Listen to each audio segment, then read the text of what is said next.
दीपेश, साफ तौर पर पंडित प्रदीप मिश्रा ये कह चुके हैं कि उनके पास अभी समय नहीं है। उन्होंने पैसे ले रखे हैं वो कथा करने के लिए, वो तमाम चीजों के लिए, तो वो अभी नहीं आ सकते हैं। तो फिर ऐसे में क्या, क्योंकि ये नाराजगी हम देख रहे हैं कि बढ़ती जा रही है, हंगामा हो रहा है, कहा है कि जब तक नहीं आएंगे यहाँ पर उससे कम कोई भी बर्दाश्त नहीं है, लेकिन उन्होंने तो कह दिया है कि वो नहीं आएंगे। हम स्वीकार करेंगे, हमारी राजधानी के लिए आप सब बोलेगा, बिल्कुल स्वीकार नहीं करेंगे, कदापि स्वीकार नहीं करेंगे। और उसके मत की दीपेश, क्या आप तक आवाज पहुंच रही है? बिल्कुल बिल्कुल, देखिए यही एक बड़ा सवाल है। यहाँ पर हमने संतों से भी बातचीत की है, उनसे और बातचीत करने की कोशिश करते गए कि वो कह रहे हैं कि वो नहीं आएंगे। सीपी जी से कहूँगा जरा आइए, और लोगों से बातचीत करते गए। यहाँ प्रस्ताव पास कर रहे हैं कि वो जब तक माफी नहीं मांगेंगे तब तक उन्हें नहीं आने दिया जाएगा। वो तो कह रहे हैं व्यस्त नहीं आएंगे। अरे उसको आना पड़ेगा, हजारों बार आना पड़ेगा। तुम क्या समझ रहे हो? वो मूर्ख है, वो ना समझ है, अभी वो लोगों को उल्लू बनाता है, झूठा है, उसको ये मालूम नहीं है। प्रमाण की बात करता है प्रदीप मिश्रा, राधा कृष्ण स्वरूपमयी कृष्णम राधा स्वरूपणम और कलात्मानम नकुंजस्तम श्री गुरु रूपम सदा मजे। उसको ये पूछना चाहिए प्रदीप मिश्रा को, अरे राधा कृष्ण तो दोनों एक हैं। वो कहाँ से उसने बता दिया कि राधा की माँ का नाम जटिला पुटला पटला, ये क्या शब्द बोलता है, वो समझ में नहीं आया। आपको लगता है आएंगे? वो हजार बार उसको आना पड़ेगा, मजबूरन नहीं, उसको राधा रानी खींचेंगे, नहीं तो ब्रजवासी खींचेंगे। ये हमारा वायदा है आपसे। वो लोगों को ब्रजवासी कहीं ना कहीं बुलाकर मानेंगे, ये कहते हुए नजर आ रखे गए। महाराज जी, आप लोग प्रस्ताव पास कर रखेंगे कि उन्हें यहाँ पर अगर माफी मांगने नहीं आए तो फिर उन्हें नहीं आने दिया जाएगा। वो तो अभी बोल रहे हैं हम तो व्यस्त नहीं आ पाए।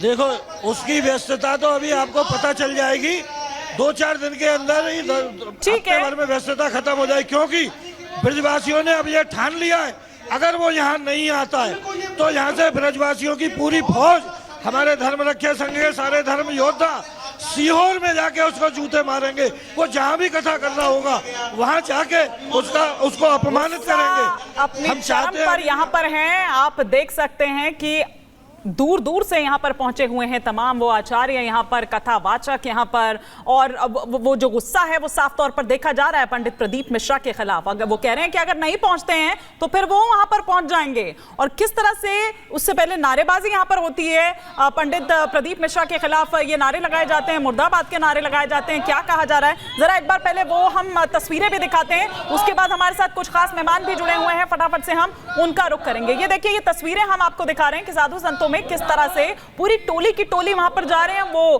बैनर पोस्टर जो लिए वो वहां पर नजर आ रहे हैं। लेकिन इस वक्त आप देख पा रहे हैं हमारे साथ स्टूडियो में यहां जुड़े हुए हैं आचार्य विक्रमादित्य जी, हिंदू धर्मगुरु, साथ ही साथ हमारे साथ आचार्य शैलेश तिवारी जी इस वक्त जुड़े हुए हैं, और प्रोफेसर कपिल कुमार हमारे साथ यहां पर जुड़े हुए हैं। लेकिन सबसे पहले शुरुआत तो मैं आचार्य विक्रमादित्य जी आप ही से करना चाह रही हूं कि आज ये जो महापंचायत हो रही है, क्या आपके हिसाब से क्या फैसला होना चाहिए यहां से?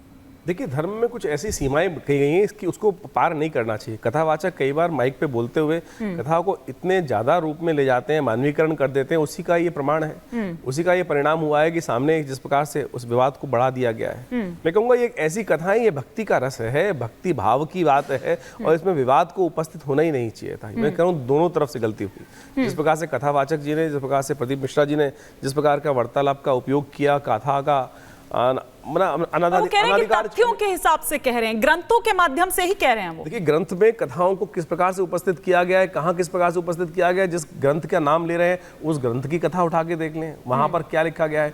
भारतीय संस्कृति में अनेक कथाएं हैं, ये कहा है ना, हरि अनंत हरि कथा अनंता। तो उस रूप से अनेक कथावाचकों ने, अनेक समय के संतों ने अनेक प्रकार से उपस्थित किया। लेकिन उसके बाद भी आपके पास बुद्धि है, आपके पास विवेक है कि कहाँ किस प्रकार के शब्दों का उपयोग करना है, कुटिला इत्यादि शब्दों का ये उपयोग किया जा रहा है। मैं कहूँगा दोनों तरफ से गलती हुई। प्रदीप मिश्रा ने तो गलती की उसके बाद आज जो ये विवाद को और बढ़ाने की बात की जा रही है, इससे धर्म का ही ह्रास हो रहा है।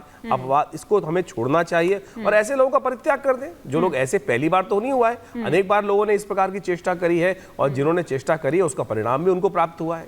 और इस प्रकार की बातें करने से कोई लाभ होने वाला नहीं है। मेरा तो यही मत है कि इस बात को, विवाद को बढ़ाना ही नहीं चाहिए था। नहीं, लेकिन